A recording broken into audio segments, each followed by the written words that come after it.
गलत है?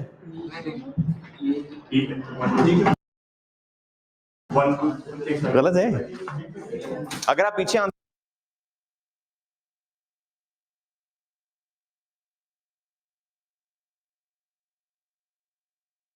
देखना तो पीछे मैंने कंट्रीब्यूशन लिखी हुई है।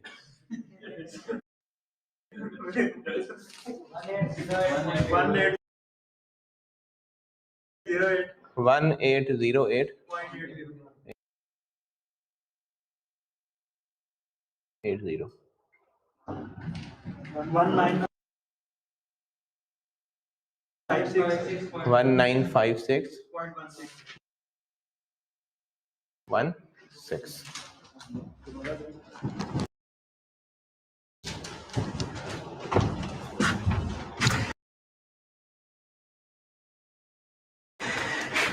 सेल्स हो गई भाई।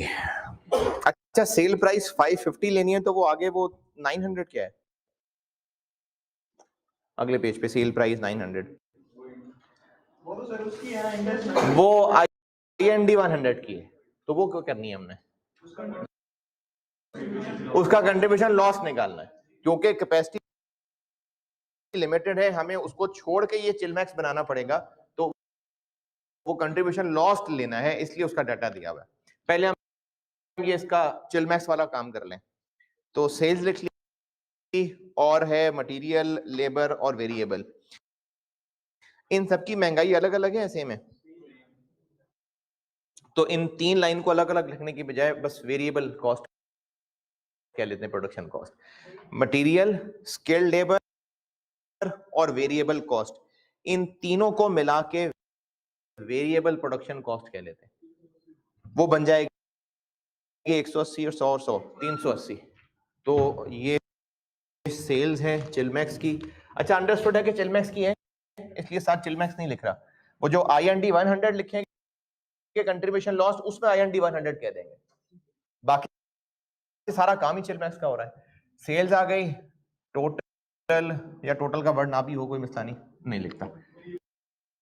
वेरिएबल कॉस्ट, अच्छा वेरिएबल कॉस्ट 380 है जो दी हुई है, ये भी बिल्कुल करंट है क्योंकि कहा हुआ है आगे। और अगर इनके साथ ये लिख दिया होता कि फॉर ईयर 1 है या फॉर फर्स्ट ईयर है, तो फिर उनको हम ईयर 2 से इन्फ्लेट करते हैं। तो सेल प्राइस भी और वेरिएबल कॉस्ट्स भी इनके साथ फर्स्ट ईयर नहीं मेंशन्ड है, तो इसलिए इस पे सवाल के आखिर में लिखी हुई करंट वैल्यूज वाली बात लग जाएगी। तो इसके लिए भी हम एग्जामिनर को यही वाला ब्रैकेट बता देते हैं कि LY की जो कॉस्ट थी इनटू 1 महंगाई 3% ही है, इनटू यही वाले यूनिट्स। अब 380 को इन्फ्लेट करते जाएं और इन यूनिट से मल्टीप्लाई करते जाएं। यार कैलकुलेशन डबल चेक किया करें, यानी एक से ज्यादा लोग किया करें। जी पहला क्या है? 86 1.08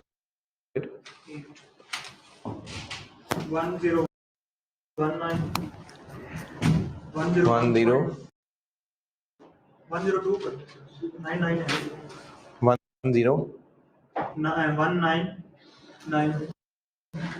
1020 कर लो, ये कह रहे हो आप? Yes sir. आगे है 1156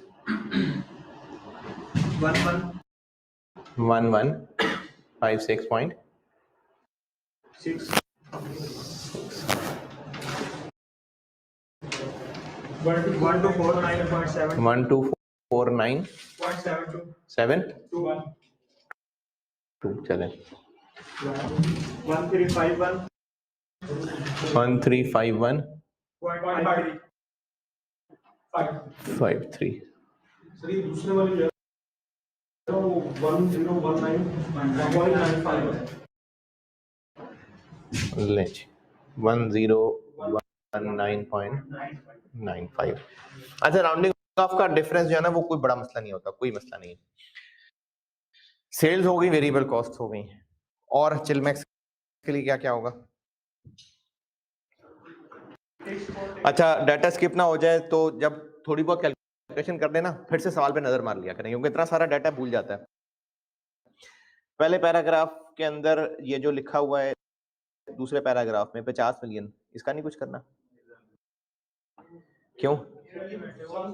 हाँ जी, हैज स्पेंट, तो ये 50 मिलियन खर्च हो चुका है, इसका कुछ नहीं करना।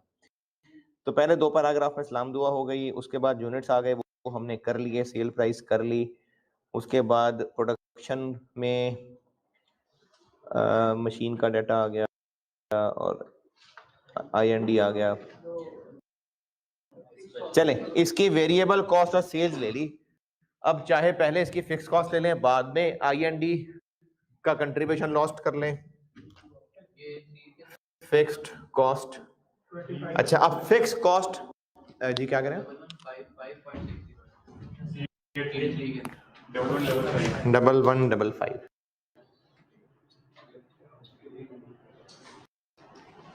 बाकी है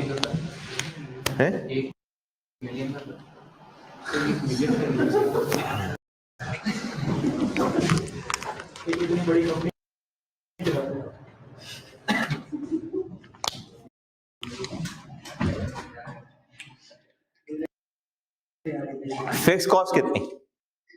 2500 अच्छा, ये रेलिवेंट है, पेज 76 दूसरा पैराग्राफ, 25 मिलियन रेलिवेंट है।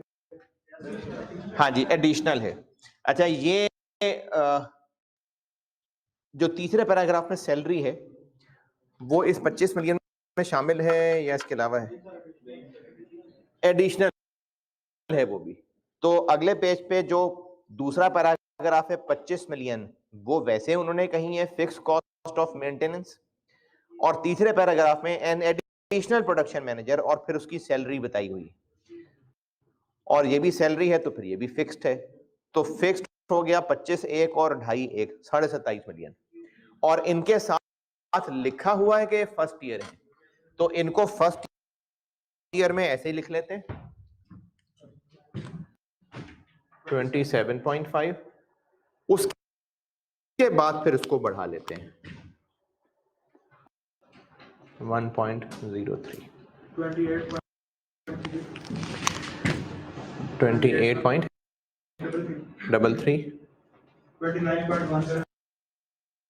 29.17, 30.05, 30.95।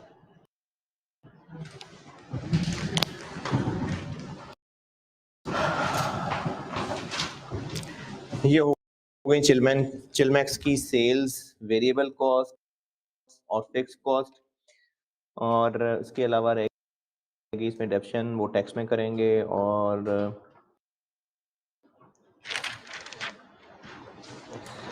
चले, चिलमैक्स की चीजें हो गई पूरी। अब वो जो IND 100 में कुर्बान होना है वो करते हैं calculate.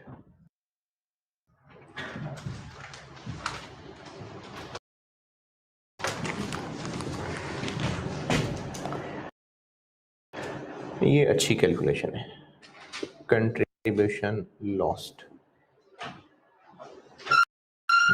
IND 100।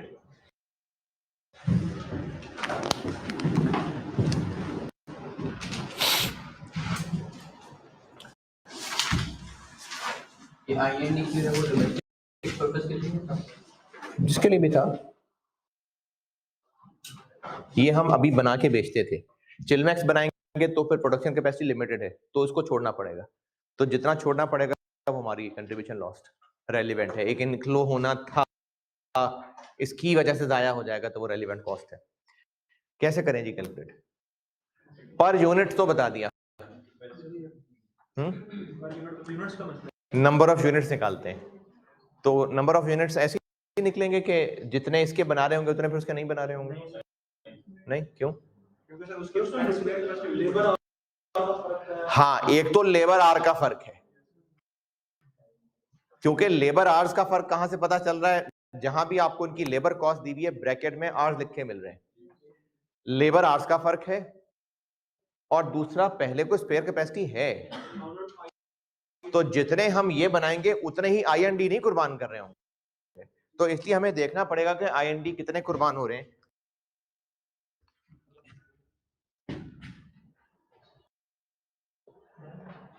One two three four five,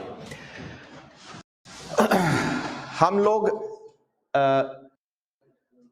चिलमैक्स कितने बना रहे होंगे? वो जो यूनिट्स हमने निकाले हैं चिलमैक्स के लिए आवर्स कितने कंज्यूम हो जाएंगे? एक यूनिट के लिए कितने? चिलमैक्स के लिए जो आवर्स लग जाएंगे वो लगेंगे वर्किंग वन वाले यूनिट्स इनटू 8। अच्छा जी 5। ये मैं कर क्या रहा हूं? कर ये रहा हूं कि हमें कितने IND कुर्बान करने पड़ेंगे, तो उसके ताल्लुक हमें आर्स के जरिए से चलना पड़ेगा। आर्स के जरिए से क्यों? क्योंकि दोनों के आर्स फर्क हैं, तो हमें आर्स के जरिए से इस कैलकुलेशन के यूनिट्स तक पहुंचना पड़ेगा। चिलमैक्स की प्रोडक्शन जो वर्किंग वन में कर चुके, उसके लिए कितने आर्स लग जाएंगे, चाहिए होंगे? 2200 units into 5, 11,000। 25 30 into 5, 126। 27 83 into 5, 13,915। 2922 into 5, 1,610 और 3068 इंटू 5, 15340। इतने आवर्स चिलमैक्स यूज कर जाएगा, लेकिन ये सारे आवर्स IND से नहीं खींचेंगे, पहले देखेंगे स्पेयर कितने अवेलेबल हैं। तो स्पेयर कितने अवेलेबल हैं? 1000 यूनिट्स की स्पेयर कैपेसिटी अवेलेबल है, 1000 आवर्स नहीं। अभी इतनी स्पेयर कैपेसिटी है कि हम 1000 IND बना सकते थे, और एक IND बनाने के लिए 8 घंटे लगते हैं, तो अभी हमारे पास 8000 घंटे हर साल अवेलेबल होते थे।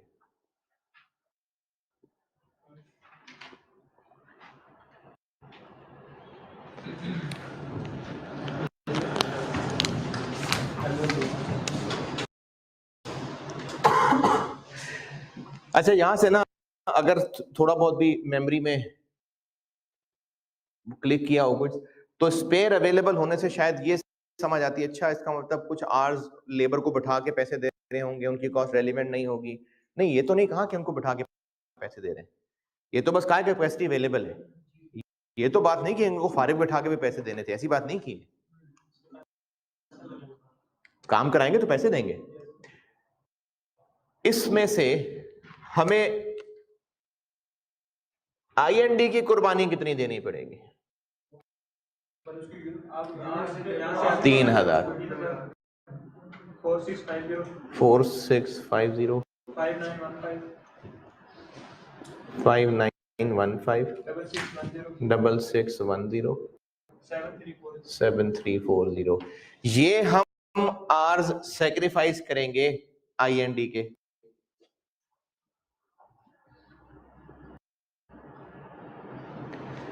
इतने आर्स हमें IND के सेक्रीफाइस करने होंगे। अब इनसे यूनिट्स निकालते हैं कि कितने यूनिट्स ऑफ IND सेक्रीफाइस करने पड़ेंगे।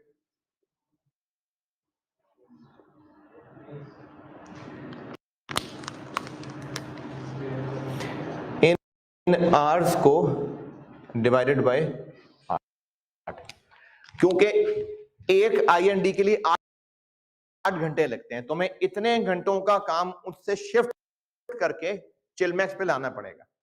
तो इतने घंटों का काम जब उससे शिफ्ट करेंगे तो कितने यूनिट्स बना सकते थे जो नहीं बना सकेंगे, डिवाइडेड बाय 8। कितना?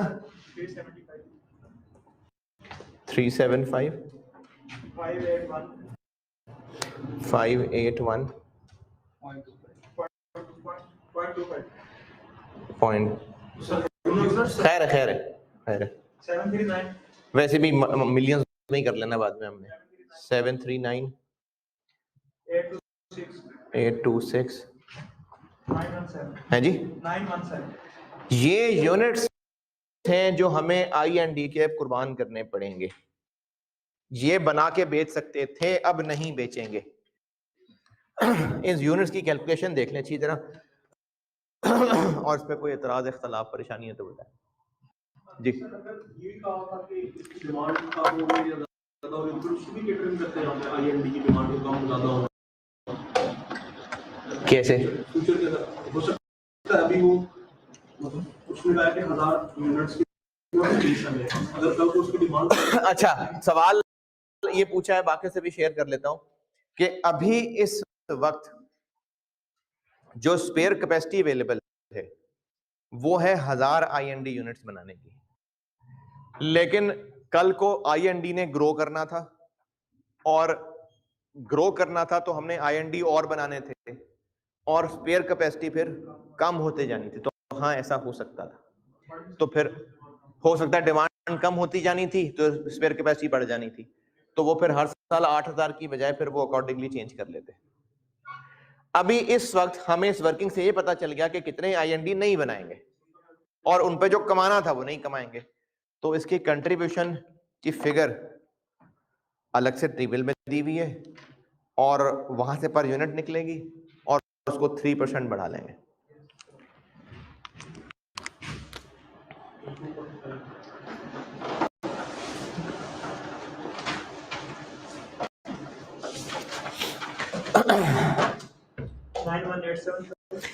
कंट्रीब्यूशन लॉस्ट बेशक हम पूरी फिगर ही निकाल दें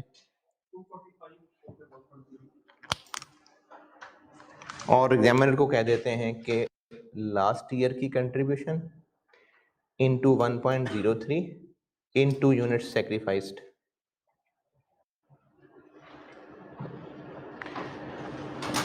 तो अभी इस वक्त जो करंट फिगर दी हुई है 900 माइनस 375 माइनस 160 माइनस 120 कितनी बनी 245। तो 245 को कर दें इन्फ्लेट और इन यूनिट से मल्टीप्लाई करते जाएं।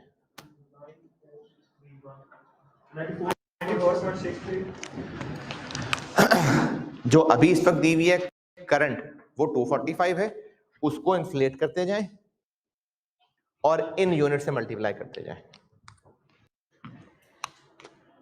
9463.1 94.63 23. तो ये नहीं ठीक है, ये ठीक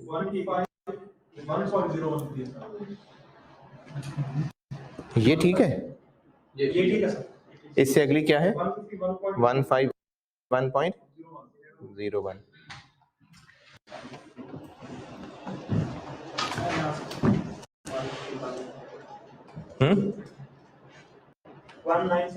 अच्छा नोट जरूर किया करें आप, लेकिन कैलकुलेट जरूर करें सारे यार। 197.84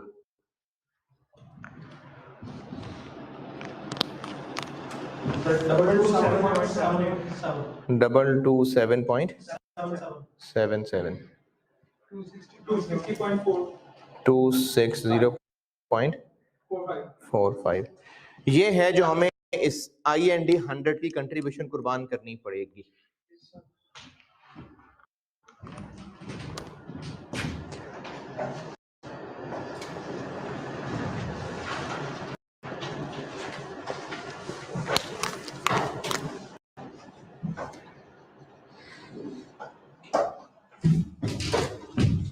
बताइएगा फिगर 151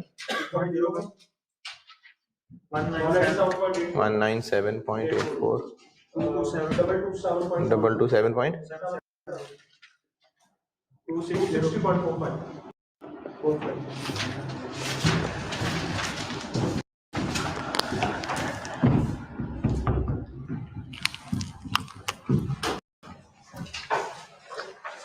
अब इसका नेट कर लें ताकि टैक्स की वर्किंग कर सकें। वर्किंग कैपिटल वगैरह को टैक्स तो निकालने पहले, इधर ही निकालना। नहीं इसका टोटल करते हैं, फिर टैक्स की वर्किंग करेंगे, वहां डेफिसिट निकालेंगे।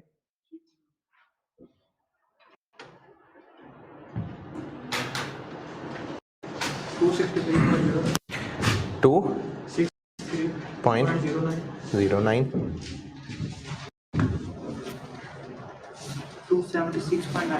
276.95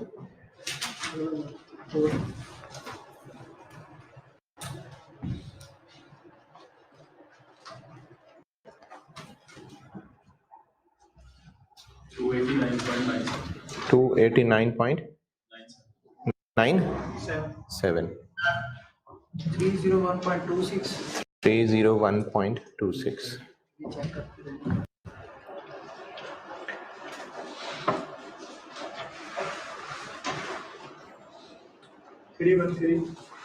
313.26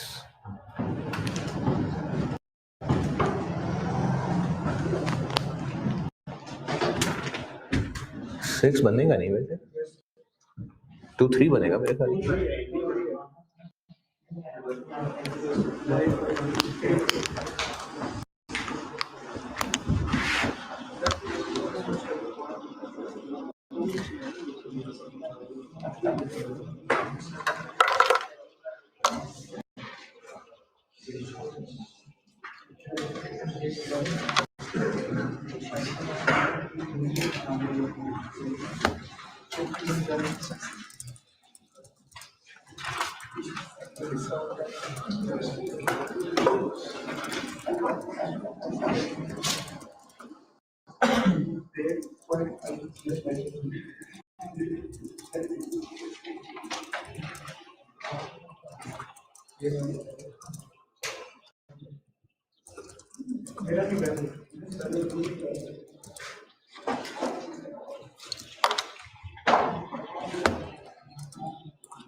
हाँ जी मिटाना है, मैंने टैक्स की वर्किंग करनी है।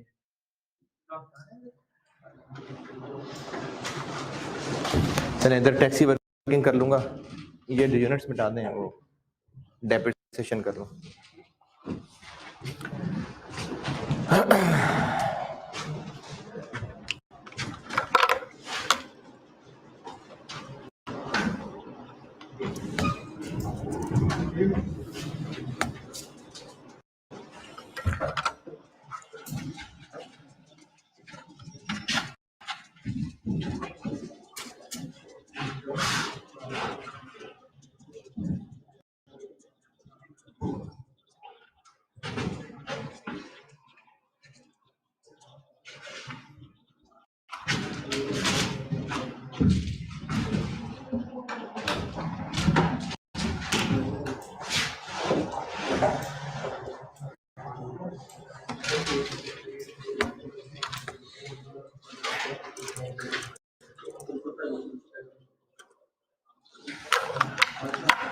डेप्रिसिएशन, अच्छा इसमें जो डेप्रिसिएशन है ना उस पे आपका इख्तलाफ हो सकता है और कंफ्यूजिंग है थोड़ी बात, लेकिन आइदर वे हो सकती है।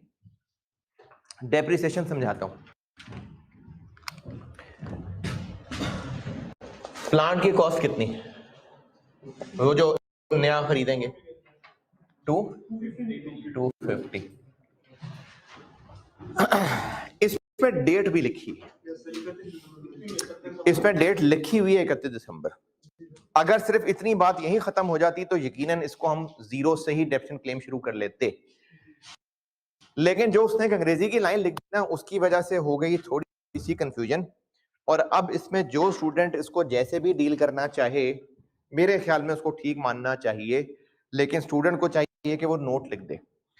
अगर सिर्फ यही डेट्स ही देखें तो 31 दिसंबर 21 की डेट आने से हम जीरो पे ही डेप्शन क्लेम कर लेंगे। लेकिन जब उसने एक सेंटेंस लिख दिया ना, पेज 75 के सेकंड लास्ट पैराग्राफ, नहीं लास्ट पैराग्राफ, पहली लाइन के एंड से पढ़ रहा हूं, will attract initial capital allowance of 25% in the first year, in the first year. इसकी वजह से ये इंप्रेशन लग रहा है कि डेप्रिसिएशन भी पहले साल से ही क्लेम करनी शुरू करनी, तो इसलिए इसको फर्स्ट ईयर में ही ले लेंगे, फौरन लेने की बजाय। हाँ, अब आगे फिर कंफ्यूजन बढ़ गई। हाँ, मजीद कंफ्यूजन बढ़ गई। नहीं, एंड ऑफ फर्दर तो इसलिए लिखा हुआ है कि इनिशियल अलाउंस भी मिलता है और नॉर्मल डेप्शन भी मिलती है। इनिशियल अलाउंस अलग है और नॉर्मल डेप्शन अलग है। अब ये जो आगे उसने लिख दिया कि commencing in the year of acquisition, ये मजीद कंफ्यूजिंग हो गई बात। अब फिर 21 में आ गया। तो इस कंट्राडिक्टरी बातों की वजह से आई सजेस्ट कि आप कोई मुनासिब सी अजम्पशन लेके उस बात को साबित कर दें। 21 में लेना चाहिए। क्यों?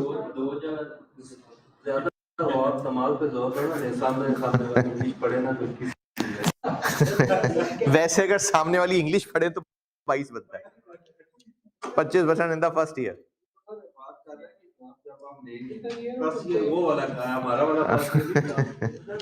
इसको दोनों तरह से कर सकते हैं।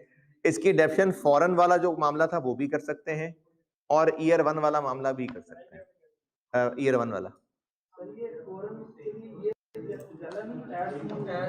क्या?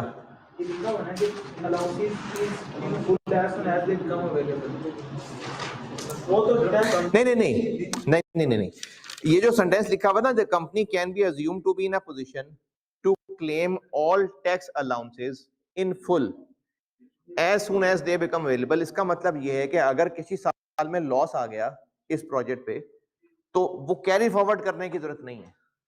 ये बिजनेस ओवरऑल इतना प्रॉफिटेबल है कि वो इन लॉसेस को अब्सॉर्ब कर लेगा।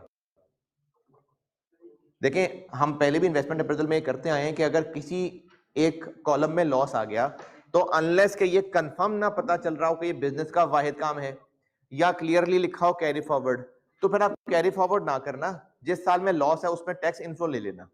यही बात उसने अब लिख के बता दी कि अगर कभी लॉस आ गया, कोई क्लेम हो गया, तो बिजनेस के ओवरऑल इतने प्रॉफिट्स हैं कि वो उनको अब्सॉर्ब कर लेगा, कैरी फॉरवर्ड की जरूरत ही नहीं पड़ेगी। वो सिर्फ इतना लिखा हुआ है last line, the company can be assume to be in a position.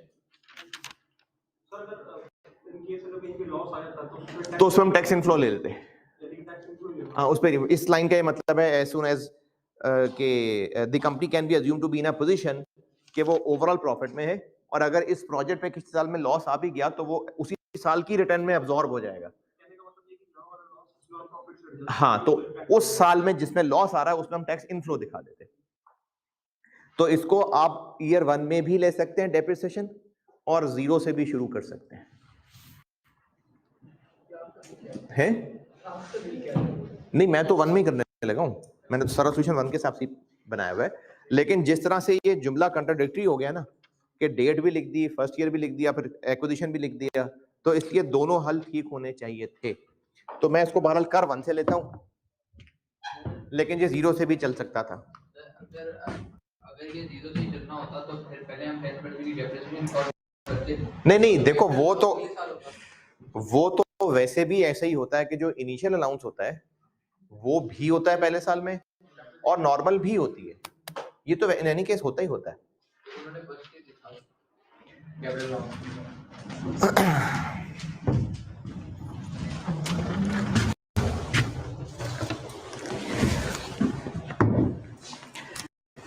The director of the cooler are assuming that new machinery and equipment will attract क्या? Initial capital allowance in first year and a further 10% on reducing balance basis. यानी initial allowance भी मिलेगा पहले साल में और normal डेप्शन भी मिलेगी, उसके बाद तो फिर नॉर्मल ही मिलनी है। एक चीज होती है उसको फर्स्ट ईयर अलाउंस कहते हैं, जहां तक मुझे याद पड़ रहा है। वो सिर्फ होता है कि जो पहले साल की डेप्शन ये है, उसके अगले ईयर्स में फिर नॉर्मल चलती है। तो इनिशियल अलाउंस जो है वो उस पहले साल में इनिशियल अलाउंस भी मिलेगा और पहले साल की नॉर्मल डेप्शन भी मिलेगी। इस सेंटेंस का ये मतलब है, initial capital allowance in first year and a further 10% per annum on reducing balance basis. हाँ अच्छा, जिसको इस लास्ट टैक्स वाले पैराग्राफ में ज्यादा मुनासिब इसको जीरो पे डेप्शन लेना हो, जीरो पे ले लें, ठीक है, क्योंकि डेट लिख दो जी 31 दिसंबर, और फर्स्ट ईयर की वजह से आप उसको ईयर 1 में ले लें, वो भी ठीक है, दोनों बातें सही। ईयर 1 में कितनी डेप्शन ले लें जी? इनिशियल भी, जो के 60,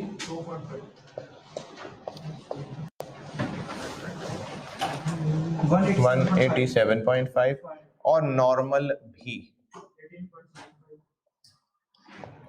18.75, बाकी रह गया 168.7। ईयर 2 में नॉर्मल डेप्रिसिएशन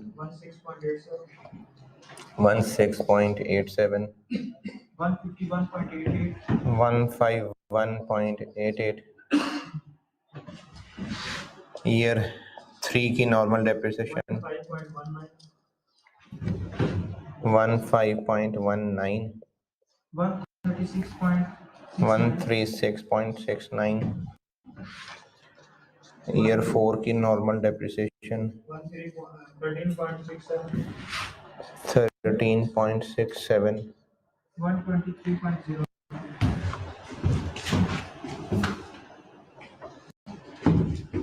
जी 123.02। ईयर 5 की डेप्रिसिएशन 12.3, 110.72 और ईयर 5 की आरबी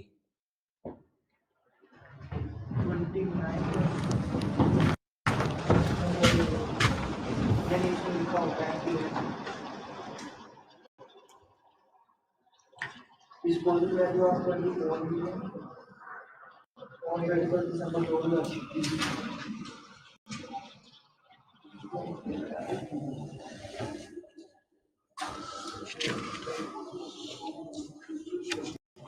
हाँ जी सर वही लेंगे 24।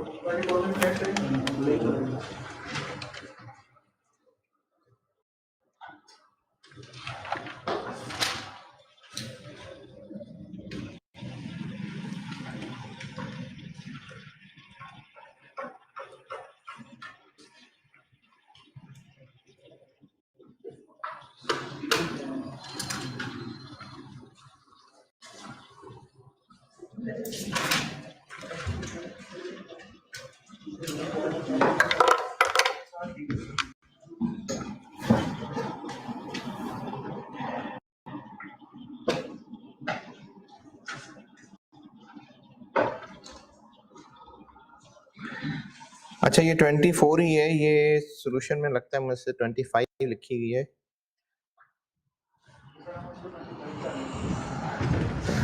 नहीं 4 ही करें, सवाल में 4 है वो।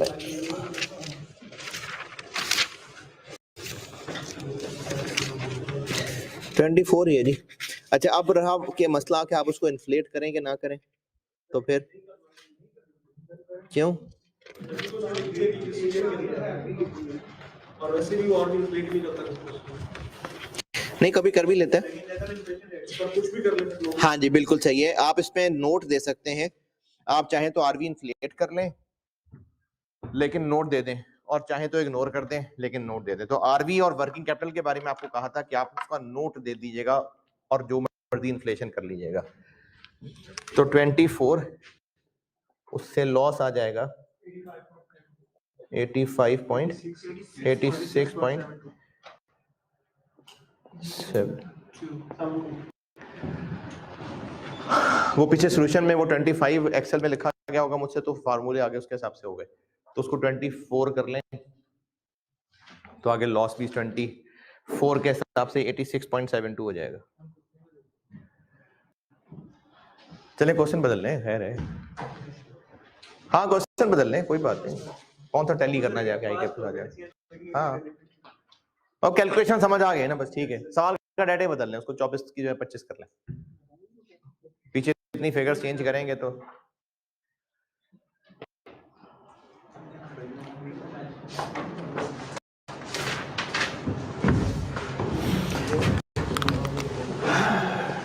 कितने नंबर का पार्ट है ये?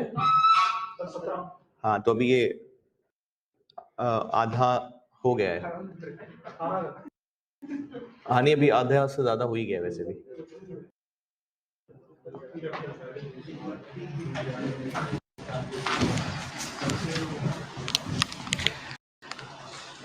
अच्छा इसका पार्ट भी मैं आपको ना इधर स्लाइड पे दिखाऊंगा ज़बानी। उस सवाल में एक फ्लॉ था और उसी की डिस्कशन से फिर आपको ये बताऊंगा कि आप मुझ पे भरोसा करें आई के पे भरोसा करें।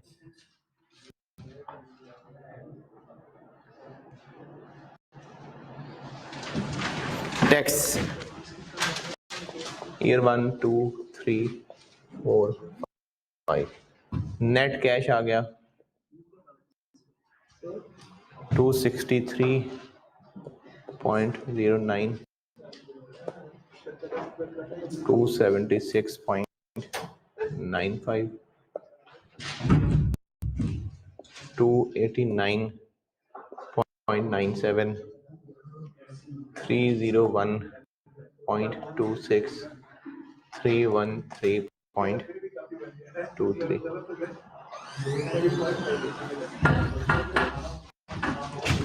डेप्रिसिएशन 62 भी और 18 भी।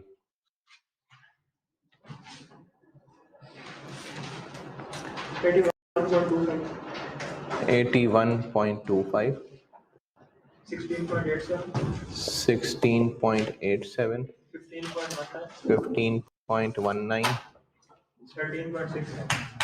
13.67 12.3 और लॉस हो जाएगा 86.72।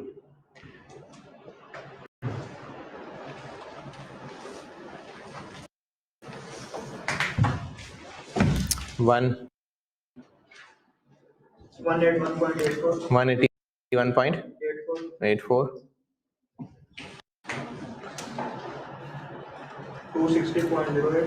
260.08 274.78 28.59 214.25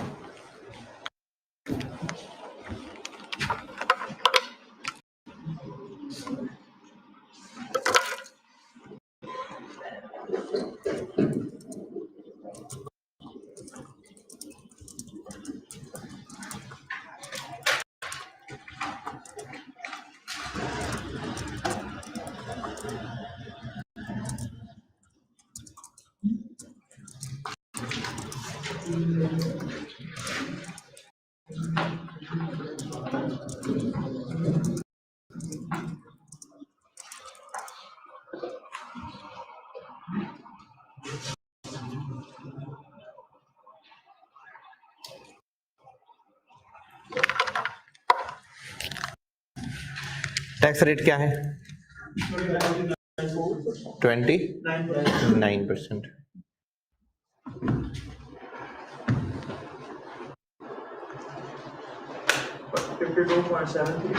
$52.73 है। नेट ऑफ नहीं करना, टैक्स लिखना है वहां 70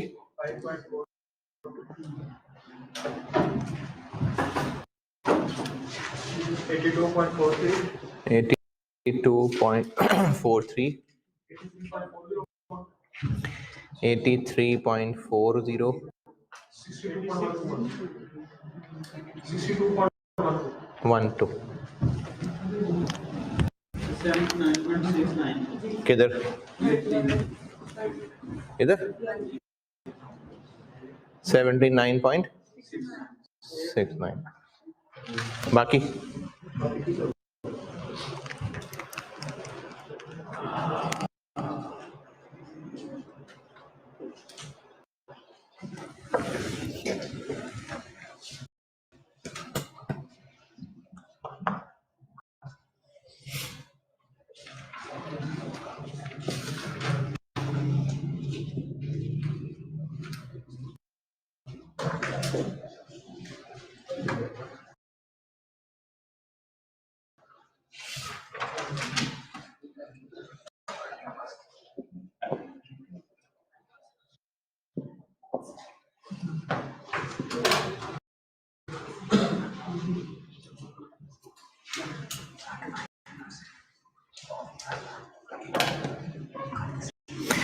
depreciation rate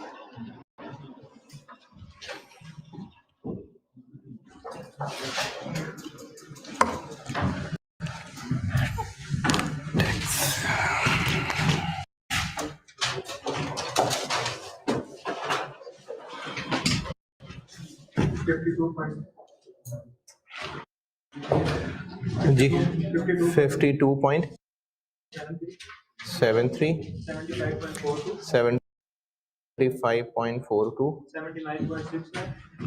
79.69 83.40 62.1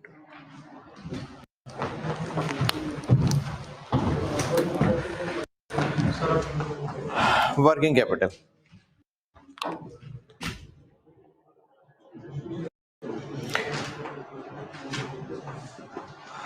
हर चीज की ही वर्किंग है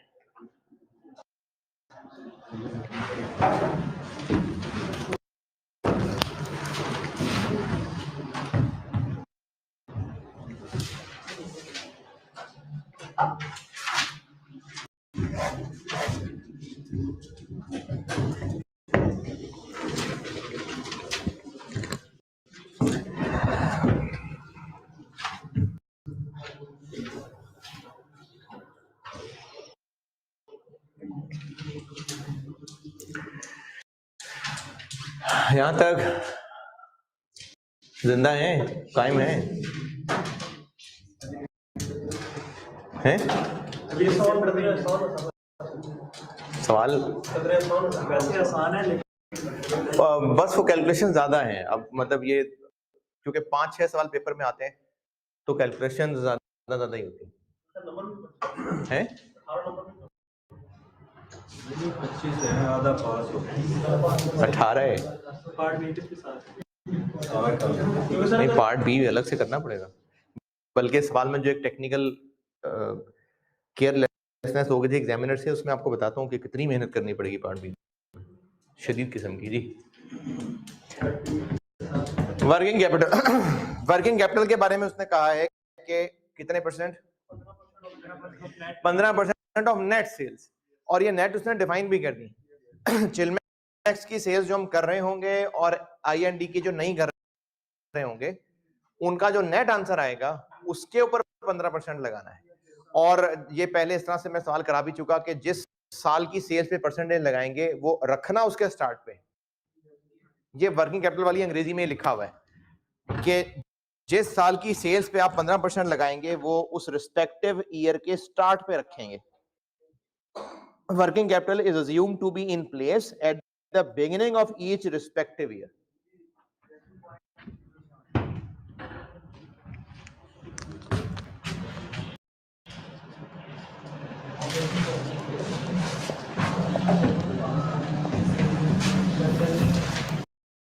चिल मैक्स की सेल्स तो ऑलरेडी कैलकुलेट कर चुके, ये 1246.3 1476.24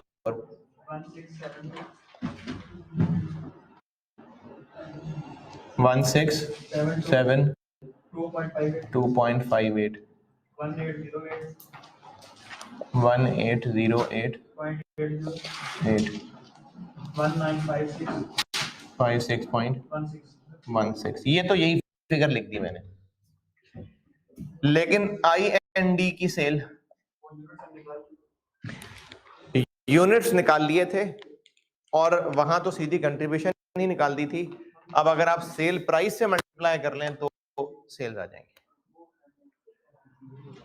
और सेल प्राइस है 900, इन्फ्लेट करना नहीं भूलना।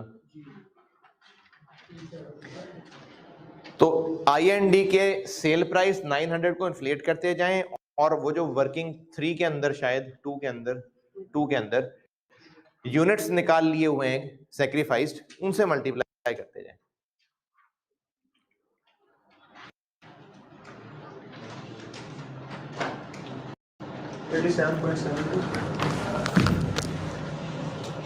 $80 है बस।